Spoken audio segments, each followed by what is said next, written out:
بسم الله الرحمن الرحیم. ملګرو ښه راغلاست. په نن درس کې موږ تاسې لیاوټ کې موږ تاسې بریکس وپېژندل. په کالم بریک کې موږ د هغې عملي یو ګټه هم ولیدله. راتلونکي درسونو کې بیا موږ دپاره د بریک ډېر زیات په درد خوري، فرضاً په هیډر او فوټر کې، په واټر مارکس کې، په نورو مختلفو برخو کې. نن موږ تاسې لاین نمبر وایو. که زه راشم لاین نمبر دلته اوس نن دی، که زه کنټینیوز باندې کلیک وکړم نو صفحه کې لاین نمبر د دې ځای نه شروع شو، همداسې تر اخره پورې دلته 45 شپږ داسې د لاین نمبرونه په ترتیب سره څومره چې موږ تاسې ډاکومنټ وي په هغې ټولو کې څنګه کیږي انزرټ کیږي. بیا راځو لاین نمبر ته. که ریسټارټ ایچ پیج باندې موږ کلیک وکړو نو ګورئ لومړنۍ صفحه د 45 پورې ده. تاسو وګورئ لومړنۍ صفحه کې لیکل زموږ تاسې د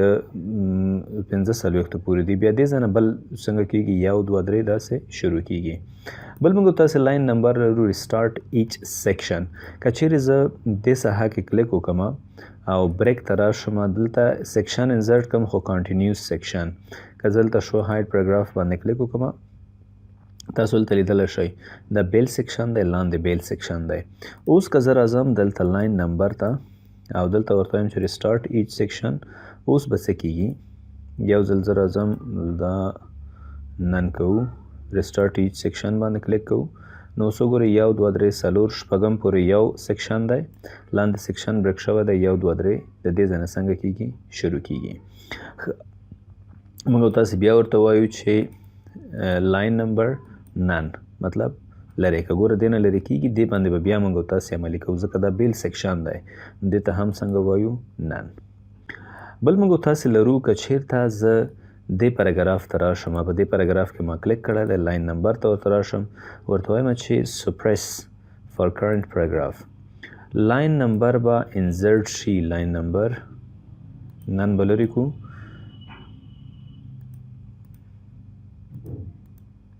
اوس به راشو سپریس فار کنټرول زیډ د پاراګراف انتخاب کوي، لاین نمبر سپریس فار کرنٹ پاراګراف. ولې what is the problem؟ لاین نمبر continues، لاین نمبر continues هغه چې ما سپریس کړی وو اوس هم ولیدل هغې کې بالکل لاین نمبر نه دی راغلی 18 هغې نه مطلب لاین نمبر ختم شو ځکه دا موږ سپریس که دا وینې یو نقطه یې دلته ده یو نقطه یې دلته ده. بیرته لاین نمبر ختمول غواړو، لاین نمبر نن بالکل لاین نمبر په دې کې هم نه غواړو، دلته هم راځو لاین نمبر نن او بیا موږ تاسې راځو شو هایډ ډالرس د پاراګراف ساین باندې کلیک کوو تر څو پاراګراف هم څنګه نشي ښکاره نشي زموږ تاسې ډاکومنټ یا فایل په عادي ډول باندې ښکاره شي. بله خبره دلته د هایفنیشن ده. هایفنیشن څه ته ویل کیږي؟ زه دا یو دوه پاراګرافه داسې یو څه یو ځای کوم چې تاسو ته منظم ښکاره شي.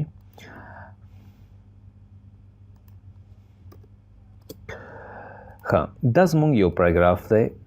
په همدې باندې کار کوو، ټولو کې یو شان دی، فقط تاسو دومره زده کوئ. دا بولډ کوم، دا لیکل موږ تاسې کړي دي. په دې بیخ کې فرض کا یو داسې لغات راغی چې ډېر زیات غاټ دی، لکه فرضاً موږ لیکو چې your name is so important. تاسو ولیدل دا لغات ډېر زیات غټ و، دا لغات ډېر زیات غټ دی. که زه د رنګ تغییر کړم تاسو یې وینئ. اوس که زه دلته راشم ځکه دا د دې لاین څخه دلته راوغورځېده چې ډېر زیات غټ و، زوم کوم دا نور هم دا ډېر زیات غټ و، د دې لاین څخه لاندې راوغورځېده او دلته دا پاراګراف زموږ ستاسې څه شی دی ورباندې جسټیفای آپشن آن شوی دی، مطلب دا طرف هم برابروي دا طرف هم برابروي. په داسې حالاتو کې موږ تاسې لیاوټ ته راځو، فرضاً هایفنیشن باندې کلیک کوو اټومیټیک. په اټومیټیک هایفنیشن چې کله زموږ تاسې اټومیټیک هایفنیشن آن وي، که زه دلته راشم فرض که دا بل سره یو ځای کړم دې باندې کلیک وکړم بیک صحیح شوه، دا مې له دې سره څنګه که یو ځای مې که په دې خو ونه شوه. خو که زه فټس یا دلته لیکم فرضاً افغانستان is so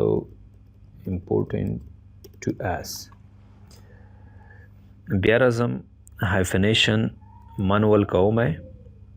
hyphenation is complete home دلته راځو justify low یې کوو justify low دا باید عملي کوو صحیح ده hyphenation automatic hyphenation په دې باندې on دی what is the problem څه دی چې دا نه یو ځای کوي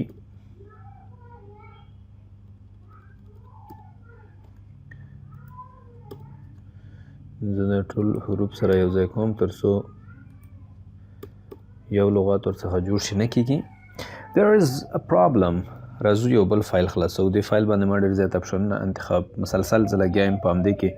ریکارډ کوو نو زه فکر کوم چې دا د همدې وجه ده equal to rent دا لیکل موږ وکړه دا پاراګراف ته راځو justify کوو یې دلته موږ تاسې د افغانستان is important داسې یو څه مو ولیکل بیا راځو layout ته hyphenation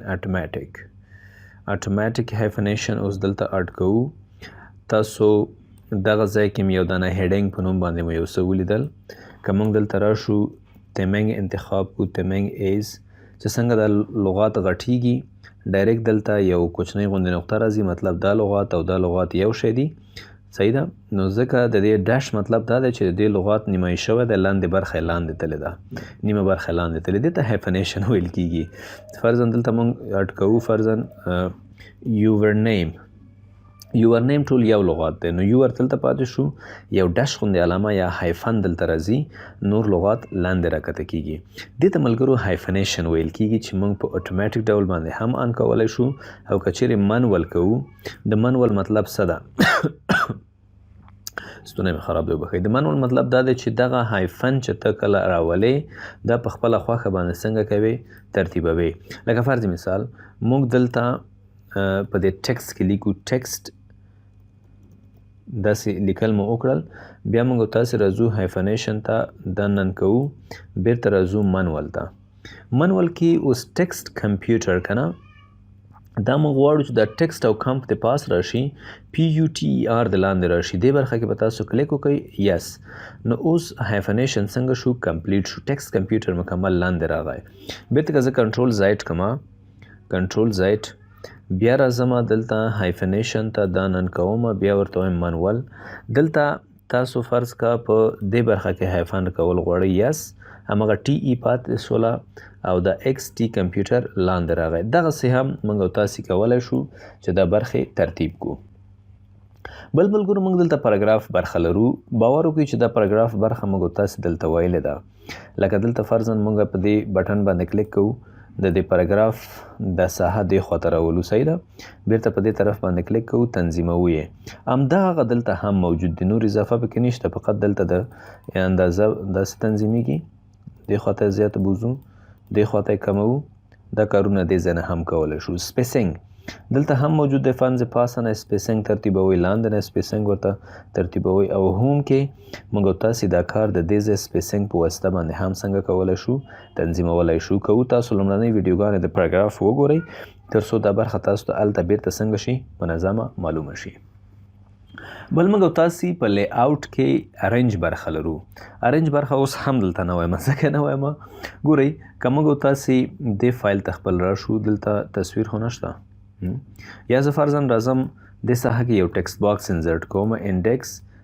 انزرټ ټکسټ باکس د ټکسټ باکس باندې تاسو کلیک وکړئ فارمیټ ته چې راشئ دغه ارنج برخه ده یا فرض که موږ راځو انزرټ ته یو پکچر انزرټ دا تصویر به انتخاب کو دا تصویر موږ انزرټ کړو په دې کې فارمیټ ته راشئ دا ارنج برخه ده دا تاسو ټول چیرته لوستلی دي یا دلته راشئ بیرته لی آوټ ته دلته دا ارنج برخه دواړه یو شی دي که فارمیټ کې تاسو استفاده ورنه کوئ او که چیرې تاسو لی آوټ مینو ته راځئ یا ټیب ته دې ځای نه استفاده کوئ د دې دپاره باید تاسو که چیرې نه مې وزده